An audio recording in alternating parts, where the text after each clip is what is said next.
So you're wondering if he's a keeper?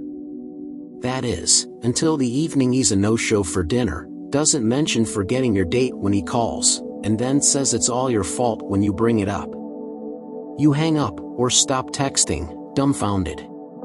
The next time something similar happens, you start to doubt yourself, not the relationship. You wonder what you're doing wrong, and the next thing you know you're crying into your pillow and believing you're not good enough.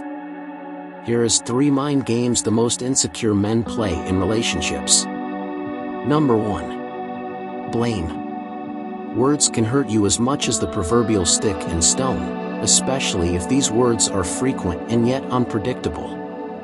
People point the finger to get the upper hand, much like they'd keep a poker face in a card game.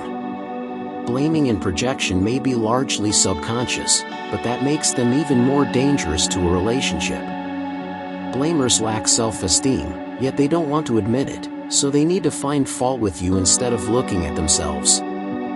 Chronic words of blame start a game that will only produce 2 losers, even though the person blaming the other thinks they'll come out the victor. Number 2. Shame. A close, more subtle cousin of blaming, shaming is on the rise these days, especially on social media. However, shaming in a relationship can become toxic. People can shame you without any action on your part. They can call you and insinuate you're even breathing wrong. Shamers are often codependent. They want to tear you down to build themselves up, and they shame you to manipulate you because they're afraid to lose you if you discover that you're better than them at something. Number 3. Fame. Often the people who blame and shame us are quite successful because their own self-blame results in perfectionist tendencies. Their external glitter is what attracts us in the first place. Blamers and shamers don't want to fail, and their self-esteem is often so low that they can't admit it.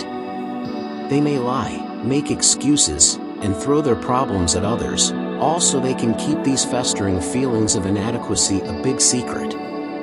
They feel like imposters up there on their starlit stage, and they will do anything not to fall off the pedestal we, and probably many others, put them on.